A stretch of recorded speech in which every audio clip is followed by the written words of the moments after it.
This is Optimal Living Daily, episode 1075, Monday Masterclass, How to Use Time Arbitrage to Maximize Your Productivity Profit by Cal Newport of calnewport.com. And I'm Justin Malik, your personal narrator and the guy that reads to you every single day of the year, including holidays. It's kind of like an ongoing audiobook, but free. And I'm able to do that thanks to sponsors like Babbel.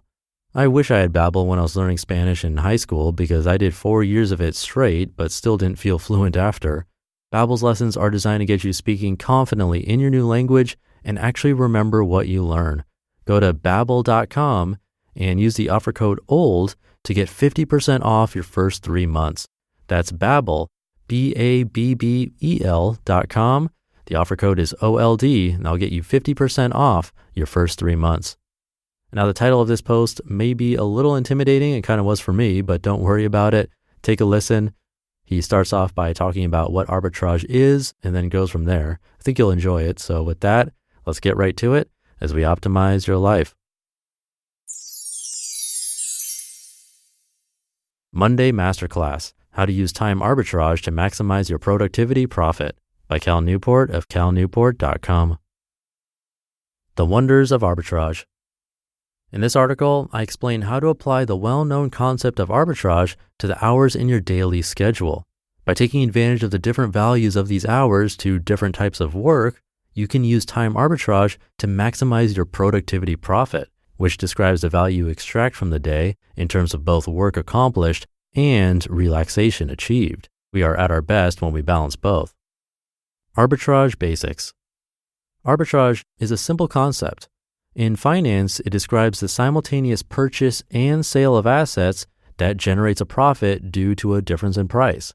For example, let's say that at this moment, my most recent book costs $10 in Hanover because Dartmouth students are all brilliant and the advice is generally not needed. In Cambridge, however, it costs $20 because Harvard students need all the help they can get. If I put phones up to both years and buy 100 copies from the Dartmouth coop, while selling 100 copies to the Harvard coop, I've just made myself a tidy $1,000 profit. Arbitrage beyond money. The concept of arbitrage can be extended beyond finance. For example, geo-arbitrage. Tim Ferriss has been recently promoting the concept of geo-arbitrage. The basic idea? Consider a task like doing research for a freelance article that requires 5 hours. If you're being paid $1,000 for the article and it takes 10 hours total to finish, then the task of research is worth $500 to your editor. Assume, however, that a virtual personal assistant in Bangalore will do the same research for $10 an hour.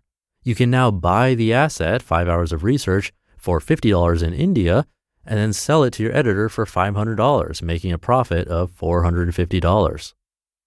Social arbitrage. Keith Ferrazzi introduced the idea of social arbitrage to help explain the world of interpersonal networking. Assume you have 2 good friends. One is the CEO of a major tech company. The other is a freelance writer. Assume the writer is working on an important article about the tech industry. The cost to your friendship to ask the CEO to chat with the writer is small. It's only slightly annoying, requiring maybe 20 minutes of the CEO's time. The benefit to your relationship with the writer, however, is major. The connection will be key for him to complete his article, earning him money and respect. Therefore, you can buy the favor for cheap from the CEO and then sell it for much more to the writer. The introduction yields a large net gain to the overall strength of your network. Time arbitrage. Time arbitrage concerns the hours in your daily schedule. As with any arbitrage system, we need a notion of value. For time, value can be defined as the amount of productive work or relaxation accomplished during the interval. We also need a notion of buyers and sellers. In this context, the buyers and sellers are activity types. Scheduling your day, therefore, can be seen as a market in which you are buying and selling hours to and from activities with the hope of making money through value differences. To understand what value differences you have to play with, we have to define the different activity types and how they value time. Concentration activities. These include studying, reading, working on a problem set, or anything else that demands concentration. Earlier hours are worth more than later hours for these activities. You have more energy earlier in the day and can therefore better concentrate. In addition, isolated hours are worth more than consecutive hours. That is, an hour surrounded by non-concentration activities is worth more than an hour in the middle of a marathon session. Too much consecutive concentration and your mind begins to tire. Mechanistic activities. These include errands, producing flashcards, tracking down sources in the library, or any other activity that does not demand concentration to complete. All hours are worth the same for these activities. Relaxation activities. These include any activities meant to relax yourself and generate contentment. For example, dinner with friends, going to see a talk, pulling together a Pong game, web surfing, or watching TV. Later hours are worth more to these activities. Early in the day, it's hard to fully relax because you know you have more work left to do later. In addition, consecutive hours are worth more than isolated hours. Little bursts of relaxation don't relax you as much as being able to really let go for a while. Becoming a time arbitrageur. Here's an exercise. Look at your schedule for yesterday. Map out how you spent your free hours. Label each of these hours with the appropriate activity type from earlier. Now imagine you're an arbitrageur. You want to buy up the time from the day and then sell it back to activities in a way that maximizes your profit. The key here? Look for inefficiencies. Find places where activities own time that is of low value to them. Buy it on the cheap. Then sell it to activities that value it much more. For example, perhaps you dedicated pockets of free time in the early afternoon to relaxation activities like surfing the web and watching TV. This is the typical student mantra. I'll work later when I have more consecutive hours of free time. You can buy these hours at a low price because relaxation does not value early isolated chunks of time very much. Next, resell the time to concentration activities like working on a reading assignment. The latter will pay quite a bit more for these same hours. Or maybe your night was spent in a marathon of concentration activities like studying for a test. Buy these hours on the cheap and sell them to relaxation activities, again generating a tidy profit. Once you've sold your high profit late and early hours, sell the remaining chunks to the mechanistic activities. All time is worth the same to these activities, so they can be used to fill in the holes left after you maximize the value generated by selling hours to the concentration and relaxation activities. Living the time arbitrageur lifestyle. The example activities given were specific to college students, but the three main activity types, concentration, mechanistic, and relaxation, are applicable to all walks of life. In the business world, for example, concentration might cover working on a new marketing idea, mechanistic might cover answering emails, and relaxation might cover time with family. The valuation formulas still work. The key is to understand that all hours are not made equal.